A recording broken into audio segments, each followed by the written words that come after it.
Hello, everyone. Welcome back to my channel. Thank you guys so much for joining me this evening. Shout out to all of my new subscribers and people who have come up on my channel to support the cause. And the last video that I was very tentative about making, I'm not gonna lie, because it really got a lot of mixed reviews as it pertains to how people feel about this topic and the topic of body positivity. Now, I want to reiterate that I am not fat phobic, nor am I against people who are overweight or bigger. I am just a concerned citizen who has people who fall in the category of overweight, obese, and morbidly obese. And I really don't want to see, I don't really want to have to bury any more relatives and friends. That's just the perspective from which I'm coming from. So, moving right along to my next conversation, because I know that we've been trying to get to this for a while, and is the topic of the family unit, marriage, and being a mother. All right. Now, this is going to be another trilogy, maybe, but I think what I want to do this time is address some of the conversations that I have been having on this project that you guys know that I'm working on. If you guys don't know, the project of which I'm speaking about is, I just wish I'm speaking about project that I'm talking about. Sorry, it's very German of me. Um, the project that I'm talking about is population decline, and it's becoming more and more of it's gaining a lot of traction. So I'm trying to get on board to make sure that I get some of this traction before somebody takes it over. But I don't know how people feel about the conversation or the topic of uh, overpopulation versus underpopulation and what it is we can do about it or if something should be done about it.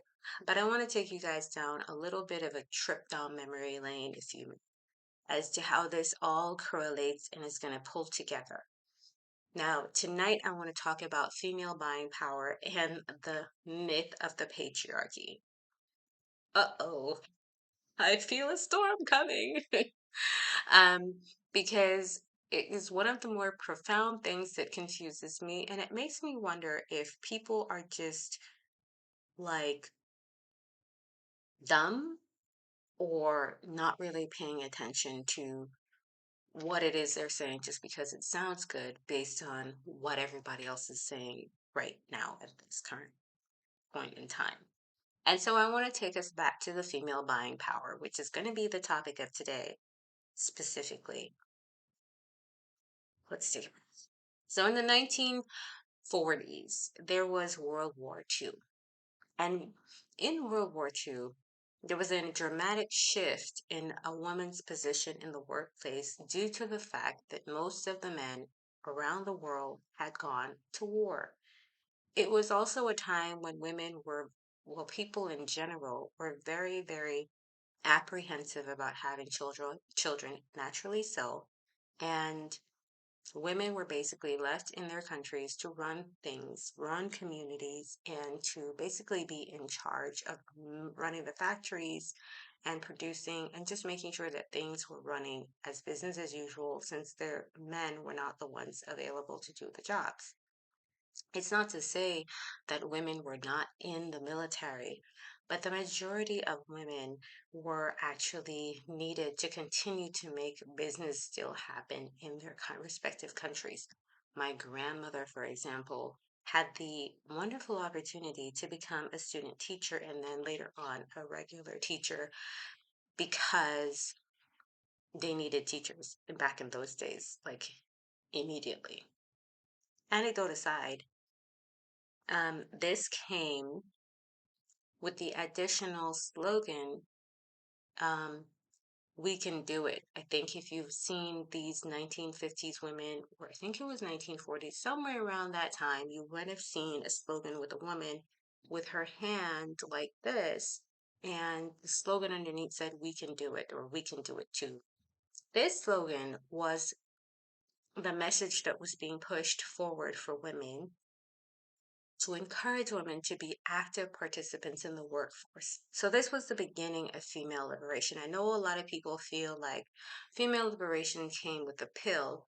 That was part of the sexual revolution, which was a basic add on to what then is what we know now as feminism or modern day feminism. Let me make that distinction because I don't want everybody, and I don't want people to get confused on this channel about what is and what is not modern feminism because feminism and modern feminism are not the same thing.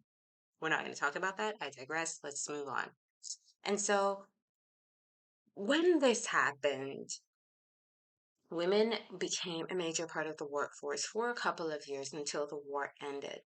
And a team of psychologists, I forget the name now, and I probably should remember the name because it's part of my study package. Um, Malvov or Pavlov. Was it Pavlov? I think it was Pavlov, yeah.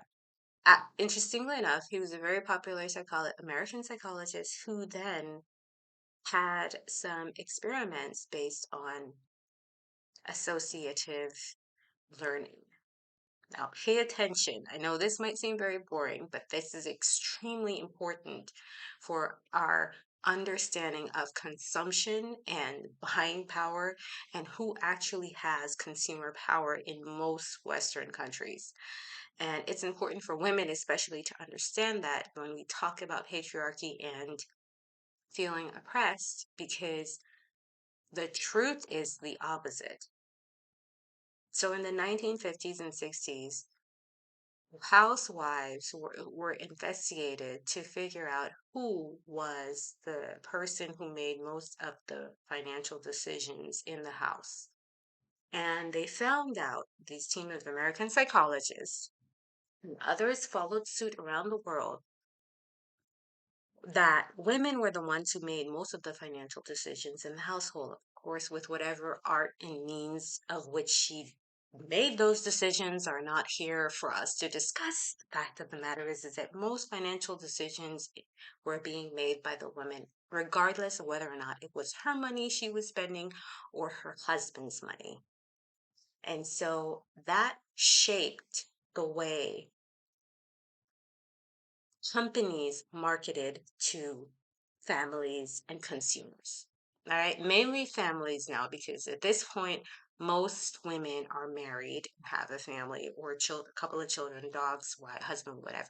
So they're the ones who are buying the clothes, the food, household appliances. They're picking the vacations. They're buying their husband's clothes, even down to the kind of cars and the amount of household help that they get. They're the ones that decide brand, price, budget, everything. Oh, yes. Oh, yes. It's serious.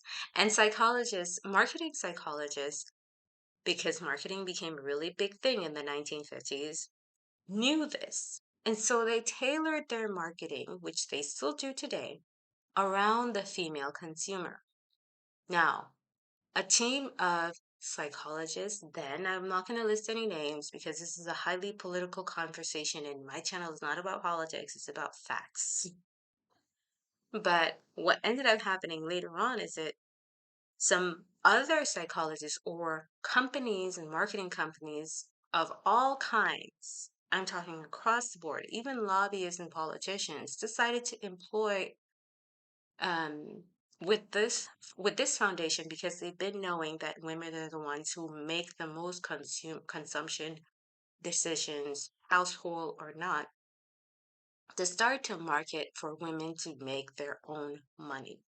Now, I know if you guys have not been following me on Anchor, please do so. I get into more depth and detail about how that happened and how the how the feminist movement was infiltrated by certain women who were put in the feminist movement to be lobbied to and push certain issues with an agenda based on a group of men who helped put those women in the feminist movement to steer the feminist movement in a particular direction for this reason. And this is one of many reasons, but this was the main one. They wanted to then increase the labor force. because in the baby boomer generation, they government started to realize and notice that the population had started to decline. Yeah, not our, not our generation. If we're talking 80 years ago, the population was declining, and therefore, if they wanted to offset some of the repercussions of this population decline, they would need a bigger labor force in order to afford for people to retire. Now, I want us to really step back and think about what that means in terms of why it is we hold so dearly to certain ways of being and ideologies about where a woman's place is and where we really got that from. Because in terms of the microcosm of our communities and our participation in said community, are we really pushing agendas and ideologies that fit and are in alignment with the things that are going to directly benefit our communities? Or are we self perpetuating an ideology that was given to us with a particular agenda that we are far removed from understanding how it is that has enslaved us?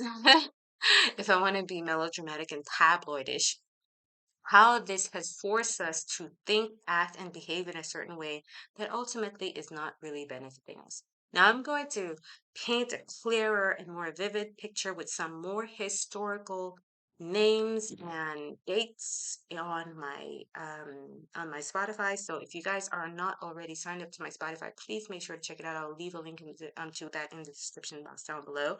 If you guys like this kind of conversation, I know I kind of like cut it real short because there is more to come, and I don't want to overwhelm you because it's a lot of information. So we're going to take this is just a summary. We're going to take this summary and break it down chapter by chapter so y'all can digest and chew and let that sit with you, because everybody has a role to play in where we're going to go in the future.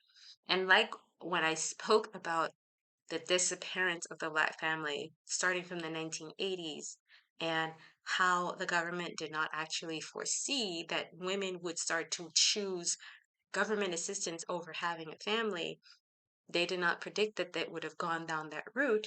We are now seeing the repercussions of women choosing feminism and independence over the microcosm of having a family, and a real and not even really thinking and conceptualizing how this affects our communities in a bigger way. I could say way more, and I will not. I'm gonna force myself to shut up now. And I hope you guys are doing well on this lovely November season, getting ready for Thanksgiving and Christmas and all that good stuff. So, of course, you got to make sure that you always stay safe and stay free.